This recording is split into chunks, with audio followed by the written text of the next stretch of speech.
WCNC Charlotte. This is Flashpoint. Thanks for joining us here on Flashpoint. I'm Ben Thompson. This weekend, thousands descending on Uptown for March Madness, bringing not only college basketball, but big business for an area that frankly struggled through the pandemic. Ahead, why Charlotte's Central Business District is thriving, especially compared to other peer cities. Then a bit later, electric vehicle investments booming here in North Carolina. Ahead, the new report shedding light on that exploding business. But first, joining us now is James LeVar. He's the Senior Vice President of Economic Development for Charlotte Center City Partners. James, thanks for coming back on. We appreciate it. Yeah, good morning, Ben. It's a big weekend for Charlotte with March Madness. And it seems like at this point, Uptown is getting its groove back. So how important are weekends like this? Yeah, good question. This type of weekend is really critical. You know, the last 4 years have been really tough on downtowns across the country with pandemic lockdowns, protests, tough monetary policies in order to continue construction projects. So what we've been seeing across the country, and Charlotte is actually leading in this, is that central business districts in downtowns are transforming into central activity districts. And so that means a variety of different activities coming into downtowns.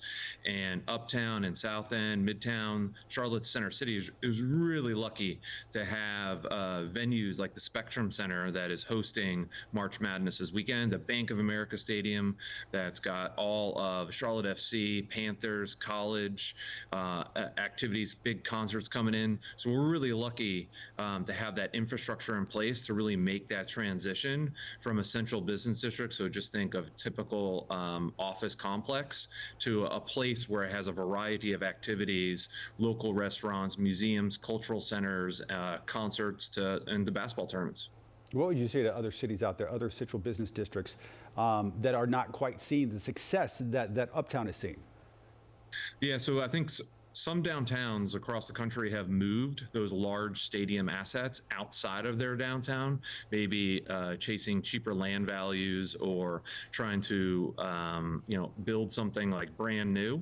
And so one of the things that Charlotte has done really well is that we've concentrated those series of assets into a central location, surrounded by robust transportation networks, surrounded by office, surrounded by 35 to 40,000 people living. So you get these great walk zones between going to an international soccer match to going to a March Madness event, or going to a baseball game or a outside hockey game, going over to the ballet.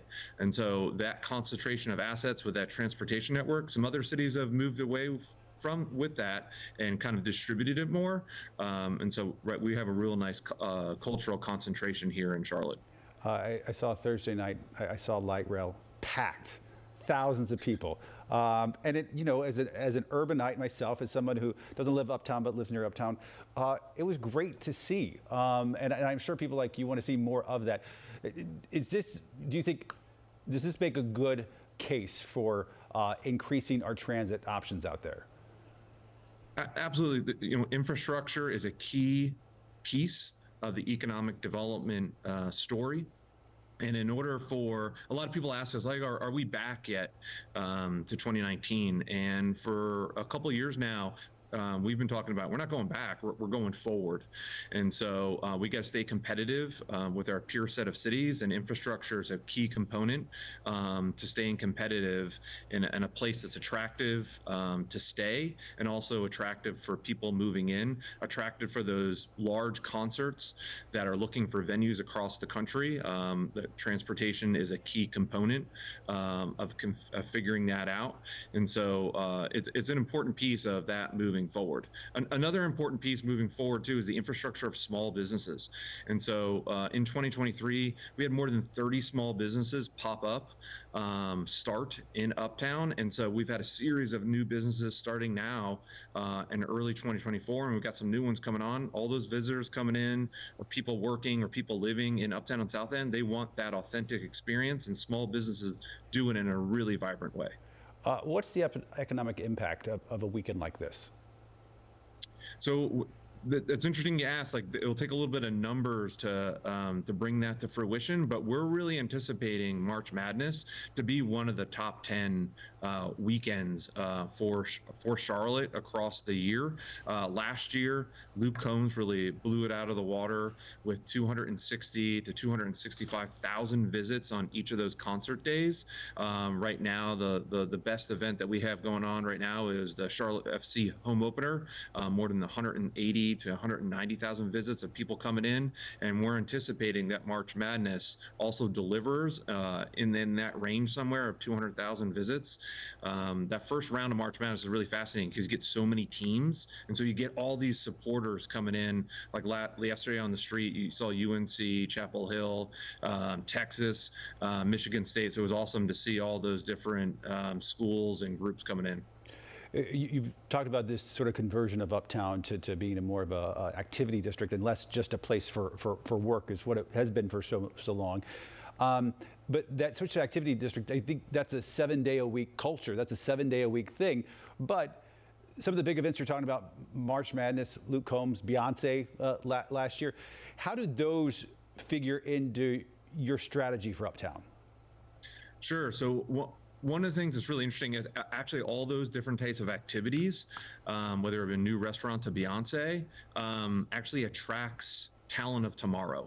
So one of the things that we're seeing in the office sector is that the office that everybody wants to go into, and so employers need to ask less of those employees, like, hey, please come in. No, like, they're wanting to come in order to collaborate, and they're looking for office that is surrounded by a variety of uses, as opposed to office that is surrounded by more office. And so those variety of uses include a small business opening, or after work, I can go to a Beyonce concert, or after work, I can go to the Blumenthal show and watch Shrek the musical.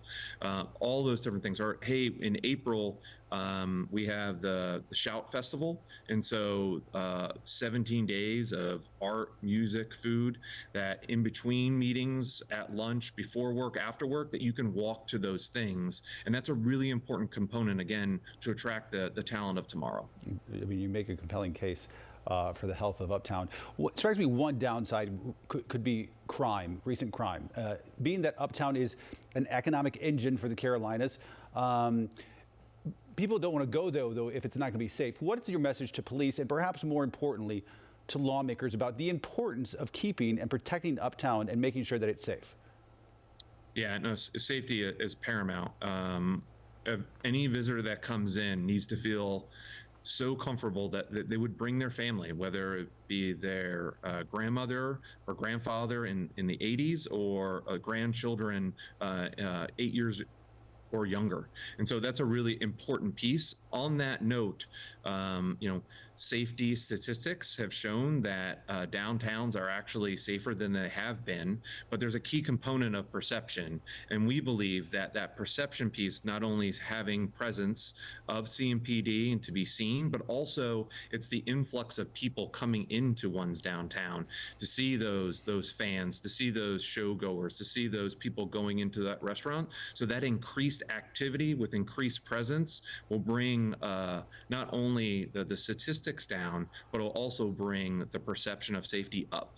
So that is the formula that we are moving forward with really important partnerships and stakeholders, including CMPD, our ambassador program down in Uptown, and in everything to large employers as well.